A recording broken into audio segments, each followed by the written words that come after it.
Hi, welcome back to my channel. No, this is not for a pickup test because this puzzle would not stand up to that. But I wanted to just make a quick 1 or 2 minute video to talk about this EeBoo jigsaw puzzle that is called Kitchen Chickens. Can you see that? I'm trying to keep the light off to prevent the glare because it's nighttime. And I love this puzzle so much that even though I didn't do any kind of time lapse or anything like that, I just wanted to talk about it.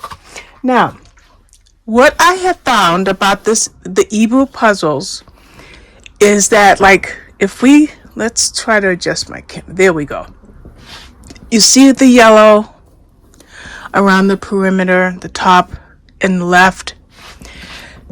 These pieces, or this puzzle, it could be me, is a puzzle that gives you a lot of false fits. And I smiled and laughed the whole time I was working on this puzzle. So what I ended up doing was not really putting the yellow up there together or the yellow over here together. I started working on the second row. And yes, I relied heavily on the poster. Okay? I relied heavily on the poster. So if I was working upside down, I actually turned the poster to the orientation that I was working with.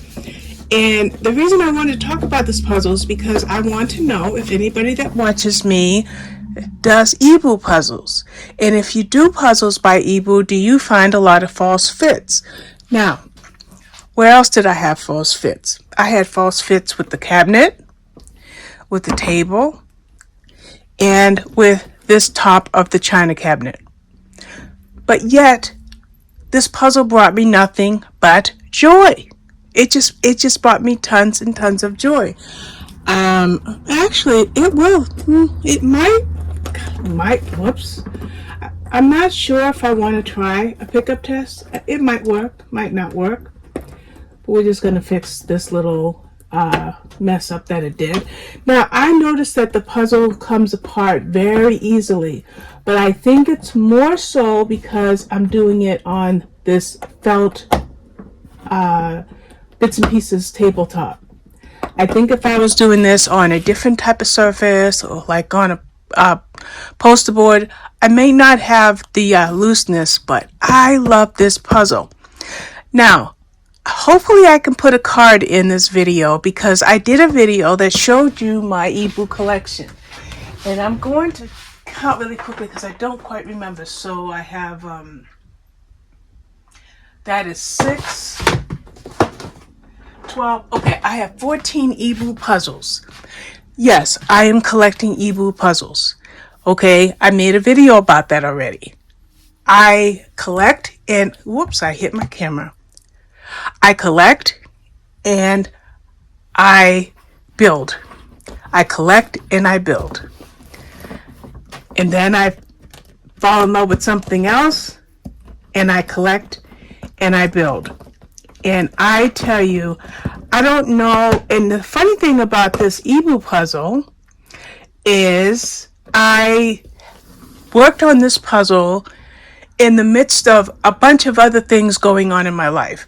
Something that upset me, that took me away from the puzzle for a whole day, plus the fact that every morning when I get up, I diamond paint. I literally spend the whole duration of an audio of a book, Kindle text-to-speech.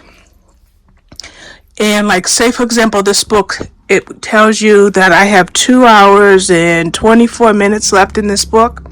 So what I do is I literally will go and start because I listened to these books already. All of these books I've listened to. So let's just pick this one, The Woman with the Cure. So I will get a book every morning when I wake up and I will use Kindle text-to-speech. And if I go to, say, the first page where the book begins, and I hit that, let's just shut this off really quickly. going to shut the Bluetooth off for a minute. So if I hit play, 1940. Oops, I didn't mean to shut that off. Let's fix that. I meant to turn it up, and instead I turned it off. So I hit play, and usually I have an earpiece in, and I will sit there in my office, gonna shut this off, and I will diamond paint until I complete a book every morning. And then afternoon and evening, I come in here and I work on my jigsaw puzzles. The next day, rinse, repeat. Book, diamond painting, then I come back and I work on my jigsaw puzzle. Now, since we're nearing the end of December and I wanted to read all of my January books, I am in the midst of reading 2, 3, 4 books a day right now for the rest of this month. And when I say that I want to read the rest of my January books, if I go to my spreadsheet for January, anything that's light means I've already read it. And then those that are full color, darker color, means that I still have yet to read it. So for the rest of December, which is only 4 or 5 more days, I will read all of these books. And despite the stuff that goes on in my life, the emotional stuff, the social media stuff, the negativity, I will find a jigsaw puzzle that just makes me smile. Oh, by the way, I said this was going to be a 1 or 2 minute video, but I'm looking at my clock and realize that it's 7 minutes, but we're just going to do this. I'm going to do this anyway. So, why did I choose this particular puzzle? Well, I am going to insert a screenshot of a coloring page I did 5 or 6 years ago that when I saw this puzzle on Amazon, it made me think of that coloring page. So I'll stick that in right now. Now, do you mind when your pieces are false fits? Does that frustrate you? Do you want to give up, or do you find it a great challenge? And I'm going to tell you the reason that I ask if you find it a great challenge. So we're going to change this a little bit because I want to show you something. All right, we're going to go with right here. This little dish, this bowl here, these pieces fit on the flip side. So as I was getting down to my last 20 or 30 pieces, I thought that I did something wrong here, but then I go and I look at my poster and realize, no, they go there. That's just an example. That's an example of an extra challenge. So, what presents a challenge to you when you do jigsaw puzzles? Is it the image? Is it the complexity? Is it false fits? Is it just something that's relaxing, that brings you joy and that brings you peace?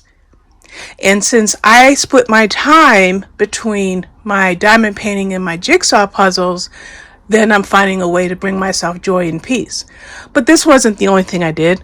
I cleaned my room. Last night I made dinner. Tonight I made dinner. I'm about to reorganize my office. Showered, went to bed. Life, right? So even though life happens all around me, I get a puzzle done every couple of days. So I buy, I collect, I build. I buy, I collect, I build. So as soon as I get a couple of good pictures of this bad boy is going back in the box, and I will do my next puzzle, which, by the way, will be a Cobble Hill puzzle. And I can show you the next one I'm going to do. It will be this. Cobble Hill Purple. I'm doing the Rainbow series. I've done red, orange, green, yellow, and blue. So I've done 5. I have 2 more, purple and pink.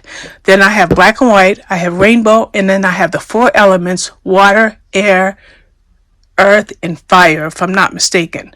So this is going to be next.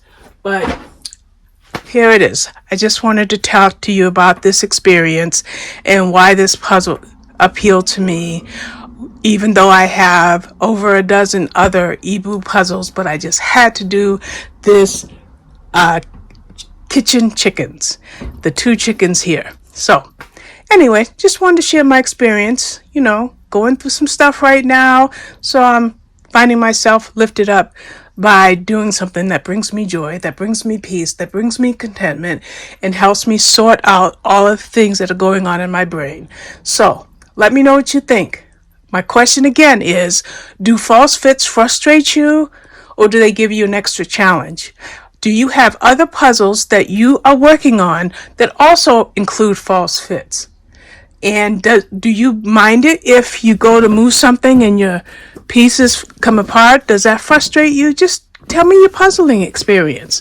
Yes, this is a book review channel. Robin loves reading, but it's also all the things. So there you have it. I will see if I can do a pickup challenge. And if I do, I'll tag it on. I'll add it on at the end of this video. Thank you very much for watching.